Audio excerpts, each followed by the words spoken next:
आजकल के comfortable lifestyle में हम ये भूल चुके हैं कि वो कौन सी चीज़ें हैं जिनकी वजह से हम इधर महफूज रहते हैं। हम में से बहुत से लोग ये नहीं जानते कि हमारा चांद हमारे लिए कितना बड़ा रोल प्ले करता है। हाय दोस्तों, मेरा नाम है मोहित और आज की इस वीडियो में हम जानेंगे कि कितना ज़रूरी हमारे लिए चांद, और अगर ये नहीं रहता तो क्या होता।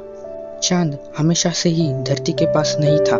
जब कुछ टाइम बाद धरती बनकर तैयारी हुई थी, तब एक मार्स के साइज का ऑब्जेक्ट धरती से आकर टकरा गया। तब धरती ठोस नहीं थी। तब वो डस्ट और मलबा जो इस टक्कर की वजह से स्पेस में उड़ा, वो टाइम और ग्रेविटी के साथ चांद का आकार लेने लगा और आखिर में चांद बनकर तैयार हुआ। अब आपको लगेगा कि इसका धरती के पास होने ना होने से क्या इफेक्ट पड़ेगा।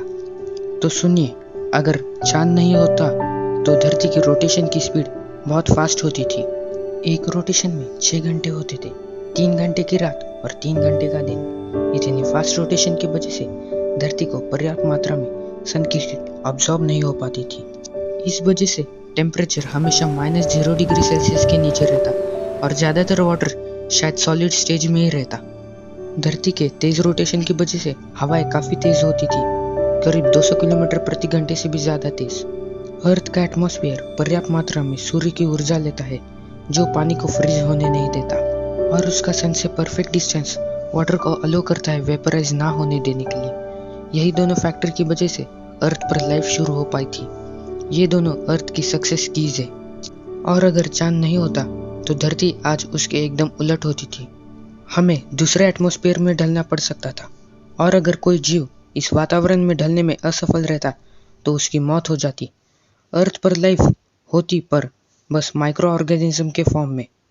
जब चांद बना था तब उसने धरती के रोटेशन की स्पीड कम कर डाली थी। ये सब चांद के मास और ग्रेविटी की वजह से पॉसिबल हो सका। अगर चांद ना होता तो धरती हमेशा अपने एक्सिस पर टिल्ट होती रहती। एस्ट्रोबायोलॉजिस्ट मानते हैं कि 4.5 बिलियन ईयर्स पहले जब सोलर सिस्टम बनकर तैयारी हुआ था, तब मार्स भी धरती की तरह जियोलॉजिकली एक्टिव था।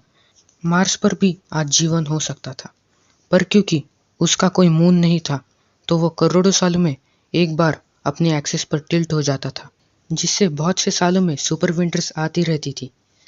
आज मार्स के 2 चांद हैं, पर वो बस उल्का पिंड है। उनका नाम फोबोस एंड डीमोस है, जो उसके गुरुत्वाकर्षण बल की वजह से उसकी ओर आकर्षित हुए थे। तो धरती की हालत भी आज मार्स जैसी होती थी।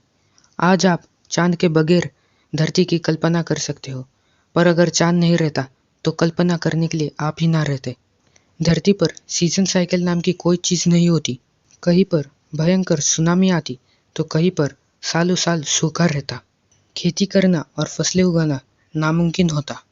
कभी धरती का एक्सेस सूरज की ओर झुक जाता, तो कभी जुपिटर के पास आने से भूकंप जैसी दुर्घटनाएं होती रहती, जिसमें बहुत से जीव जंतु मारे जाते। सभी को एक जगह से दूसरी जगह पर माइग्रेट करना पड़ता, और माइग्रेशन में ही बहुत से जीव जंतुओं की मौत हो जाती। समुद्र के फूड चेन में भी चांद एक बहुत बड़ा योगदान देता है। चांद की रोशनी को फॉलो करके समुद्र में मछलियाँ तैरती रहती है। फिर वो अपने से छोटे प्राणियों को खाते हैं और उन्हें उनसे बड़े प्राणी खाते हैं। इस तरह समुद्र में फूड चेन चलता रहता है। चलिए अब चांद के कुछ इंटरेस्टिंग फैक्ट्स के बारे में जानते हैं। जब चांद बना था तब वो धरती के बहुत नज़दीक था, 3 टाइम नज़दीक। अब धरती पर लाइफ लाने की जिम्मेदारी चांद पर आ गई थी। चांद के धरती से बहुत नज़दीक होने की वजह से बहुत सारे टाइड्स आते रहते थे। तो जो लाइफ पानी में थी वो अभी लैंड पर आ चुकी थी। लाइफ की शुरुआत हमेशा पानी में ही होती है, और जो जीव पानी में ही रहे उन्होंने मछली और अपने ज़रूरतों के अनुसार दूसरे जीव समुद्री जीवों का आकार लिया। उसके बाद चांद धरती से धीरे धीरे दूर हुआ और आज भी हो रहा है। चांद हर साल धरती से 3.2 सेंटीमीटर दूर जा रहा है। पर क्या होगा अगर चांद अचानक गायब हो जाए या फिर एक्सप्लोड हो जाए? धरती के टाइड्स के मूवमेंट चांद पर डिपेंड करती है। वो समुद्र के पानी को अपनी ओर खींचे रखता है। जब वो गायब हो जाएगा तब धरती के 20% लोगों की जान खतरे में पड़ जाएगी। कुछ देश तो पूरी तरह पानी में डूब जाएंगे। सिर्फ कुछ खुशनसीब लोग इस हादसे में बच पाएंगे। अर्थ के सारे ओशंस डिस्टर्ब हो जाएंगे उसके बाद सभी प्राणियों को एक नए और खतरनाक वातावरण में रहने की आदत डालनी पड़ेगी और जो जीव उसमें असफल रहेंगे उनकी मौत हो जाएगी। पर अगर इसमें कोई ढल भी गया तो उसके लिए मुसीबतें कम नहीं होगी। कुछ देश पूरी तरह पानी में डूब जाएंगे तो कुछ पूरी तरह से जगमग्न हो जाएंगे।